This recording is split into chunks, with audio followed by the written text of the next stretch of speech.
महाराष्ट्र एक प्रगत, सुसंस्कृत आणि वैचारिक वारसा लाभलेलं राज्य. त्याच राज्याच्या मातीतून आज रक्ताचा वास येतोय. निवडणुका जवळ आल्या की लोकशाहीचा उत्सव साजरा व्हायला हवा, पण दुर्दैवाने महाराष्ट्रामध्ये आज लोकशाही नाही तर ठोकशाही पाहायला मिळते. खोपोली, सोलापूर आणि अकोल्यामध्ये झालेल्या 3 भीषण हत्यांनी संपूर्ण राज्य हादरलंय आणि यामुळे कायदा आणि सुव्यवस्थेवर गंभीर प्रश्नचिन्ह उभं राहिलंय. हे महाराष्ट्राच्या राजकारणाचं झालेलं भयानक गुन्हेगारीकरण आहे. पहिली मोठी घटना घडली रायगडमध्ये. रायगड जिल्ह्यातील खोपोलीमध्ये 26 डिसेंबरच्या सकाळी नवनिर्वाचित नगरसेविका मानसी काळोखे यांचे पती आणि शिंदेंच्या शिवसेनेचे कार्यकर्ते मंगेश काळोखे यांची भर रस्त्यात निर्घुणपणे हत्या करण्यात आली आहे. तलवार, कोयता आणि कुऱ्हाडीने काळोखेंवर वार करण्यात आले. तपासामध्ये धक्कादायक वास्तव समोर आलं. ही हत्या 20 लाख रुपयांची सुपारी देऊन घडवून आणण्यात आली होती. या प्रकरणामुळे सुपारी राजकारणाचं भीषण वास्तव महाराष्ट्रासमोर आलंय. दुसरी घटना घडली सोलापूरमध्ये. सोलापूर महानगरपालिका निवडणुकीच्या उमेदवारी अर्ज माघारी घेण्याच्या प्रक्रियेदरम्यान भाजपच्या 2 गटांमधील वाद विकोपाला गेला. यामध्ये मनसे पदाधिकारी बाळासाहेब सरवदे यांचा बळी गेलाय. भाजपच्या अधिकृत उमेदवार शालन शिंदे आणि बंडखोर उमेदवार रेखा सरवदे यांच्यामध्ये वाद सुरू होता. तक्रारीनुसार शालन शिंदे यांनी मयत बाळासाहेबांच्या डोळ्यात चटणी टाकली आणि त्यानंतर त्यांच्या सहकाऱ्यांनी धारदार शस्त्रांनी बाळासाहेब यांच्यावर हल्ला केला. या प्रकरणी माजी नगरसेविकेसह 15 जणांवर खुनाचा गुन्हा दाखल करण्यात आलाय.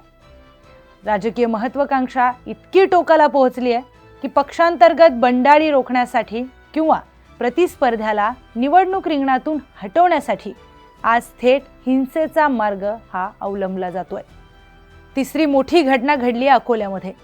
6 जानेवारी 2026 रोजी अकोल्यातील मोहाळा गावामध्ये काँग्रेसचे ज्येष्ठ नेते आणि प्रदेश उपाध्यक्ष हिदायत पटेल यांच्यावर प्राणघातक हल्ला झाला, ज्यामध्ये 7 जानेवारीला उपचारादरम्यान त्यांचा मृत्यू झाला.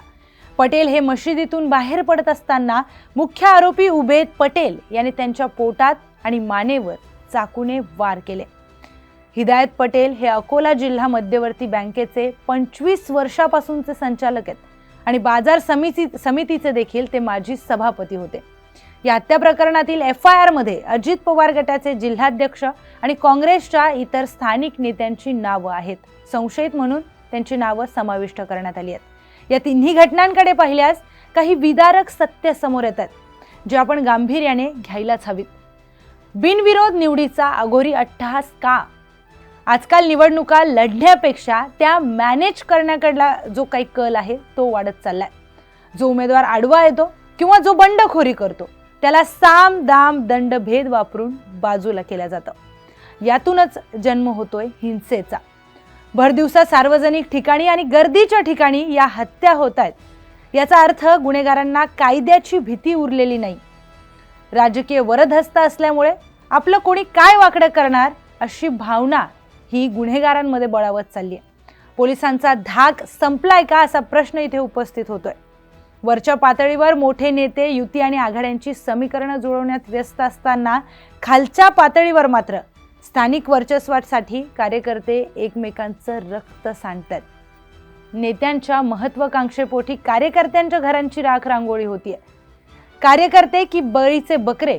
महाराष्ट्रातील हे मर्डर पॉलिटिक्स जर वेळीच थांबलं नाही तर आगामी निवडणुकांमध्ये मतपत्रिकेपेक्षा शस्त्रांच्या धारेवर निर्णय लागण्याची भीती आता निर्माण झाली आहे. या तिन्ही घटनांमधील आरोपींवर कठोरात कठोर कारवाई करून जलद गतीने न्यायालयामध्ये त्यांचा खटला चालवणे हाच जनतेच्या प्रशासनावरील विश्वास परत मिळवण्याचा एकमेव मार्ग उरलाय. आपल्याला या घडलेल्या सगळ्या प्रकरणाबद्दल काय वाटतं? कमेंट करून आपलं मत नक्की सांगा आणि अशाच अधिक माहितीपूर्ण व्हिडिओसाठी पाहत रहा न्यूज 18 लोकमत.